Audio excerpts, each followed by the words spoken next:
लेते हैं बच्चों। अगर आपके 3 नंबर प्रोग्रेशन में है ना, ज्योमेट्रिक प्रोग्रेशन में, लाइक ये 3 नंबर है, जीपी फॉर्म कर रहे हैं, सीधे बैठो युवन।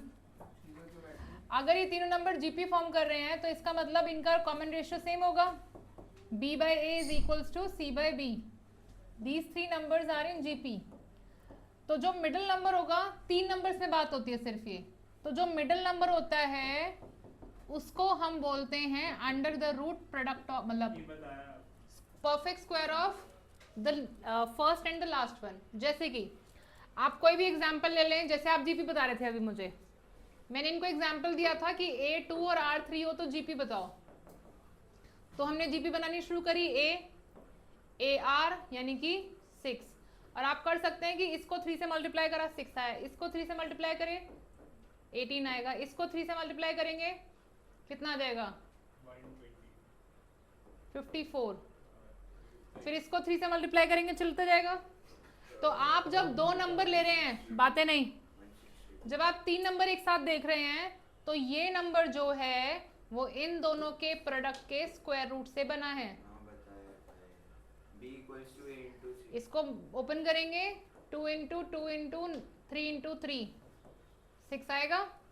अगर आप इन तीनों नंबर को देखेंगे तो ये नंबर इन दोनों के प्रोडक्ट के स्क्वायर रूट से बनेगा, तो हर 3 नंबर पर ये फॉर्मूला फॉलो होता है। तो इसको हम कहते हैं ज्योमेट्रिक मीन, ये पर्टिकुलरली कहलाता है ज्योमेट्रिक मीन। जो भी हम 3 नंबर एपी में बोलते हैं, बीच में जो नंबर होता है मिडिल में 3 नंबर में, वो कहलाता है ज्योमेट्रिक मीन दोनों नंबर्स का। तो अब मेरा क्वेश्चन जो है, क्वेश्चन नंबर 26 तो सिंपल है, हम 27 पर पहले बात करेंगे, 26 में बाद में बात करेंगे। 27 में बात कर रहे हैं कि क्वेश्चन ने बोला है an plus 1 power 1 b to the power n plus 1 upon a plus b, an plus bn। This is geometric mean of a and b, this is geometric mean of a and b, geometric mean of a and b।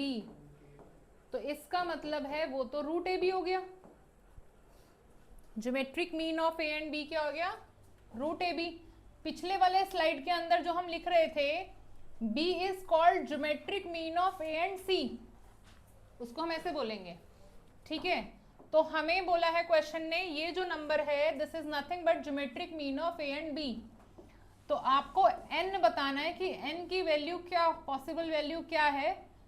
तो दोस्तों एक equation हमारे पास बन रही है exponents में, an plus 1 power में bn plus 1, इसको मैं a की पावर होल हाफ कर सकती हूँ, स्क्वायर रूट मीन्स हाफ, और होल हाफ है तो दोनों पर चला जाएगा सेपरेटली हाफ हाफ, और यहाँ पर मैंने क्रॉस मल्टीप्लाई दे दिया, ठीक है। बहुत ध्यान से इसे सॉल्व करना है, सॉल्विंग ये n की वैल्यू तक पहुँचना है, हमें एक्सपोनेंट्स की प्रॉपर्टीज यूज होंगी। यहाँ पर मेरे पास लेफ्ट साइड में तो कोई कैलकुलेशन नहीं है, लेकिन यहाँ पर मैं इसको पहले इससे और फिर इसको इससे मल्टीप्लाई करूंगी। a to the power half b to the power an से मल्टीप्लाई होगा तो लाइक टर्म्स के पावर ऐड हो जाएंगे, पावर ऐड हो गई, ये n और ये हाफ, b की power half as it is है, प्लस जब ये इससे मल्टीप्लाई होगा तो a की power half as it is रहेगा, b की पावर में n प्लस हाफ हो जाएगा। ये स्टेप समझ आया सबको, ठीक है। जैसे हम मल्टीप्लाई करते हैं ना x with x square y, तो लाइक टर्म्स की पावर्स ऐड होती है बच्चों, जो अनलाइक है वो एज इट इज रहता है, तो वही हमने यहाँ पर किया है, जो लाइक टर्म थे उनकी पावर्स को ऐड किया था। अब हम यहाँ पर कुछ टर्म्स को रीशफल करेंगे लेफ्ट से राइट में और राइट से लेफ्ट में लेके जाएंगे। कैसे? जो एक ही पावर में है n के साथ उन्हें एक तरफ ले आओ, एक तो ये है, वहां से ये है n की पावर, a में n की पावर, वो तो कांस्टेंट है, तो जो n की पावर है उसे हम ले आए हैं लेफ्ट में।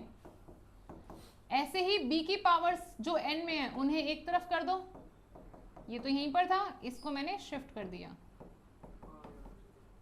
n plus 1।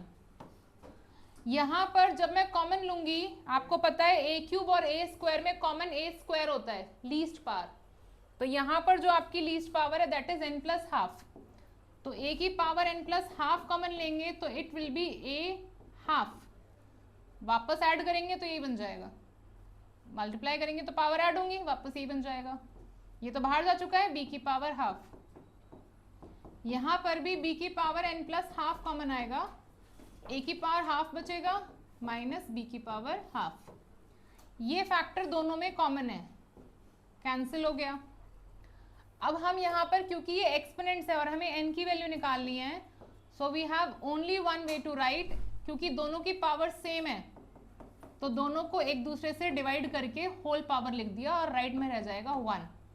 ये इसके नीचे आ गया, दोनों की सेम पावर थी तो होल पावर। अब क्योंकि ये एक्सपोनेंट्स में है n, तो यहाँ पर भी मुझे कुछ एक्सपोनेंट में जनरेट करना पड़ेगा और बेस को a बाई बी लेकर।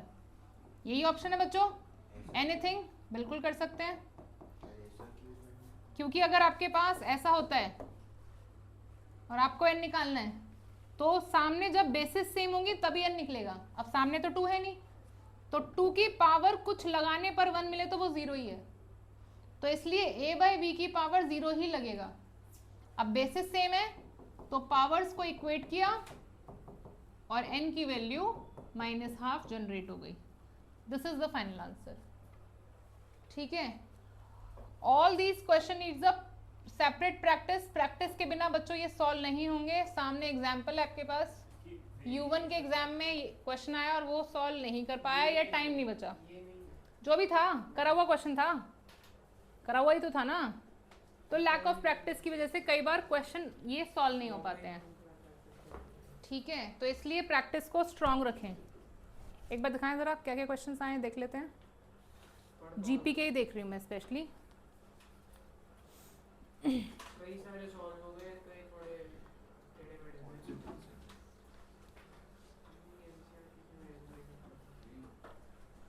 5 मार्कर तो सारे एनसीईआरटी से ही बेटे।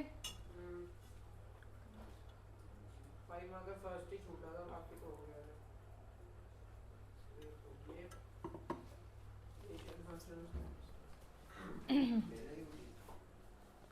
चलिए भी देखते हैं इसको। मैं नेक्स्ट क्वेश्चन देख रहे हैं। क्वेश्चन के अंदर फ्रीक्वेंसी 2 से सीधा 122 दे दी, तो कैलकुलेशन करने में बहुत देर लग गई।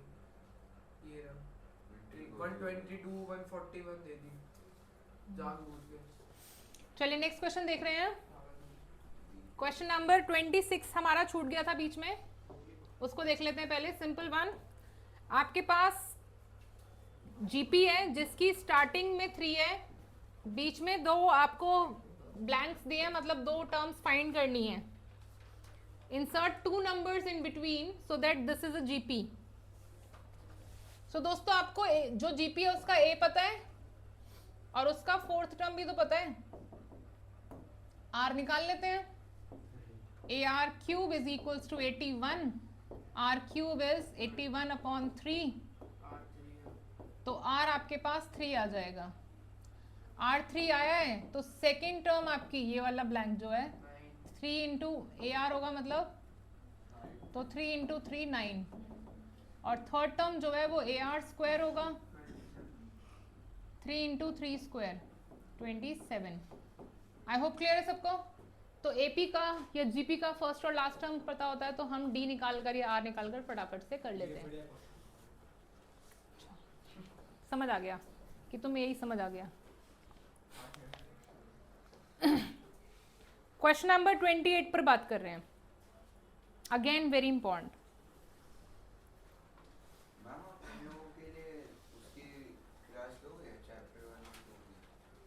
ले लेंगे भाई, वैसे मैंने संडे ली थी।